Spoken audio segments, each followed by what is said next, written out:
श्री गणेश दत्त गुरुभ्यो नमः।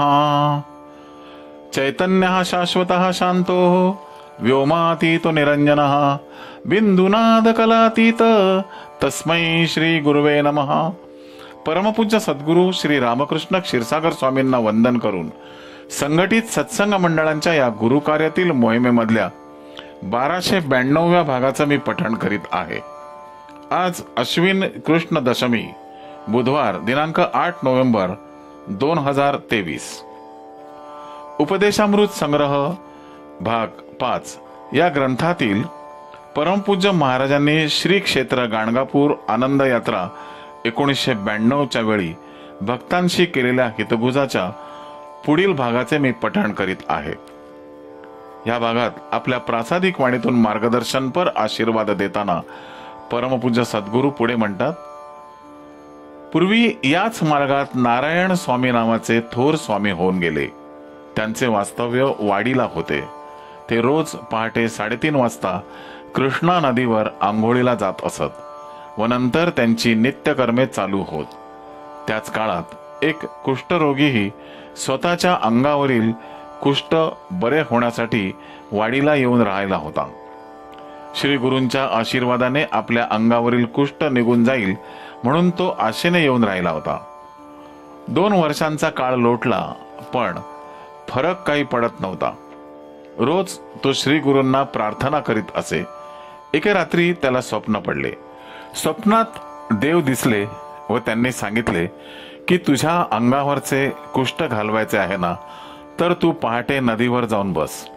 तिथे एक संन्यासी आंघोळीला येत असतात। ते नदीत आंघोळ करू लागले की तू नदीच्या प्रवाहात खालच्या बाजूला उतर व तेथील पाण्यात आंघोळ कर, म्हणजे तुझ्या अंगावरचे सर्व कुष्ठ निघून जाईल। दुसऱ्या दिवशी पहाटे तो कुष्ठरोगी नदीवर येऊन बसला।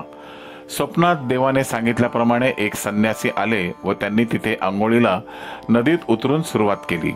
त्याबरोबर त्यानेही नदीच्या खालच्या बाजूला पाण्यात उतरून आंघोळ करायला सुरुवात केली। संन्यासाने ते पाहिले। आंघोळ झाल्यावर ते कृष्णेच्या काठावर येऊन उभे राहिले। पाठोपाठ तो पूर्वीचा कुष्ठरोगीही त्यांच्या पाठोपाठ काठावर आला। त्यावेळी देवाने सांगितल्याप्रमाणे त्यांच्या अंगावरचे कुष्ठ निघून गेले होते। संन्यासाने जेव्हा त्या व्यक्तीला विचारले, तू कोण आहेस? आत्ता एवढ्या पहाटे आंघोळीला कशाला आलास? तुला पूर्वी कधी पाहिले नव्हते।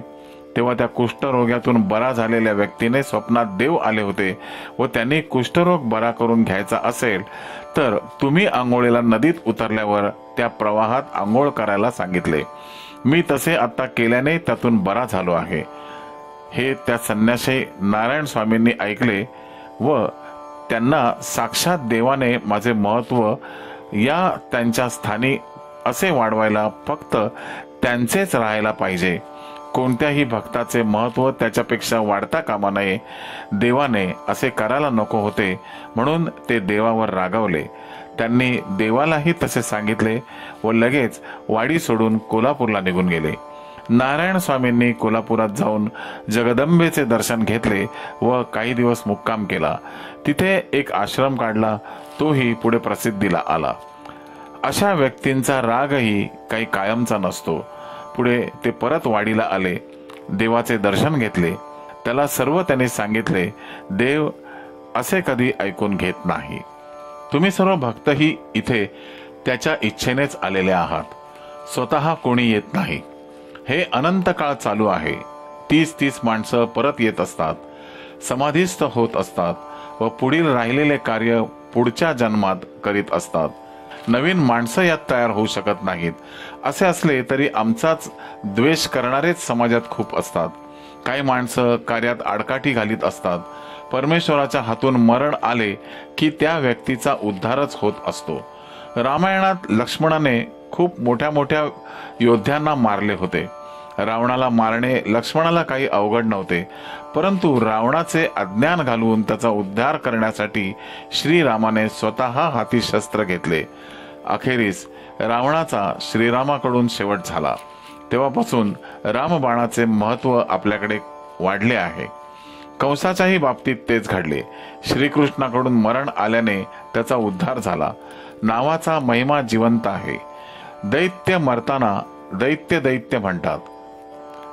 इतर जण मरताना रामाचे नाव घेतात. ईश्वराची गोडी त्याच्या चिंतनाने स्मरणाने लागते. म्हणून पूर्वीच्या काळात भगवंतांचीच नावे मुलांना ठेवीत. त्यामुळे ईश्वराचेच नाव आपल्या तोंडात येईल ही पार्श्वभूमी त्या पाठीमागे आहे. हल्ली अज्ञानाने ईश्वराची नावे ठेवण्याचे कमी होत आहे. त्याऐवजी सिनेमातल्या नटी नटांची नावे ठेवली जातात व शेवटी कुमार जोडतात. 70 वय असले तरी हल्ली तो कुमारच असतो. हे सर्व ज्ञान इंद्रियाने स्वीकारायला पाहिजे. तसे ते स्वीकारणे कठीणच असते. तुम्हीही तेवढे एकरूप होऊन प्रगती स्वतःची करून घेण्याचा प्रयत्न करा. स्वामी गोंदिवलेकरांच्या चरणांवर जेव्हा त्यांचे भक्त डोके टेकीत असत तेव्हा त्यांच्या पायाच्या बोटातून श्रीराम श्रीराम असे भगवंताचे नाव ऐकू येत असे.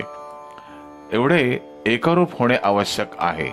अशी अवस्था मनुष्यात आली की त्याची कर्मे सुटू लागतात. ही अवस्था येणे फारच कठीण असते.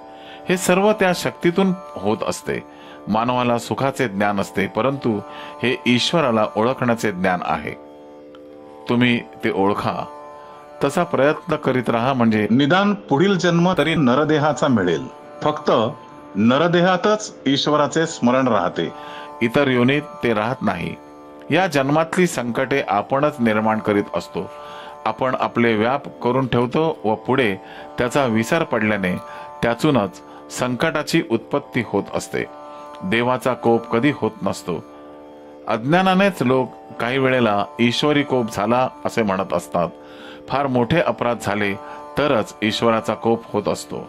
कुलाचार तुम्ही तुमचे सांभाळणे आवश्यकच आहे. कुलस्वामी कुलस्वामिनीची ही सेवा तुमच्याकडून नित्याने घडलीच पाहिजे. ते तुमच्या जीवनातील एक महत्त्वाचे अंग आहे. माझ्या दर्शनाला अनेक प्रकारचे लोक येत असतात. पूर्वी एक मोठी डायरेक्टर व्यक्ती दर्शनाला आली होती. स्वतःला ते विवेकानंदांच्या समान समजून घेत होते. परंतु ते जेव्हा माझ्या दर्शनाला आले तेव्हा एकदमच चूप होऊन गेले. बुद्धी तुमची कितीही धावत सुटली तरी आमच्या समोर ती झटकन थांबून जाते. पूर्वी सैन्य दलातीलही खूप माणसे दर्शनाला येत असत. तेही आम्हाला मोक्ष मिळेल का विचारित.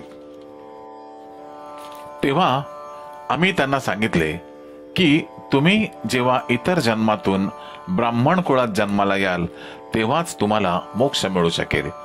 गुरु नानकांनाही मोक्ष मिळालेला नाही. हे सर्व ज्ञान ग्रंथ साहेबात आहे, पण हे ज्ञान कोणालाही हल्ली नसते. शिखांचा जन्म हा हिंदू धर्माचे रक्षण करण्याकरता झाला आहे. म्हणजेच क्षत्रिय ते असतात, त्यामुळे त्यांना मुक्ती मागता येत नाही. तुमच्या आयुष्यात मोक्ष गुरु मिळाले की तुम्ही तुमच्या परंपरेकडे दुर्लक्ष केले तरी चालते. सैन्य दलातील खूप माणसे निवृत्त झाली तरी अजूनही दर्शनाला येत असतात, फोन करीत असतात. अजूनही त्यांचे या चरणांवर प्रेम आहे.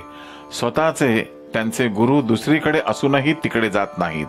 खूप जैन व्यक्तीही त्यांचे आचार्य आले तरी तिकडे दर्शनाला जात नाहीत. अजूनही त्यातील काही भक्तांना प्रसाद पाठवणं आश्रमातून उत्सवाच्या वेळी चालूच असते. जैन, शीख, बौद्ध हे काही परधर्मीय नाहीत. श्री गुरुदेव दत्त. गुरुबंधू आणि भगिनीनो, या आशीर्वादाच्या पुढील भागाचं पठण उद्या सकाळी 6 वाजता. श्री गुरुदेव दत्त.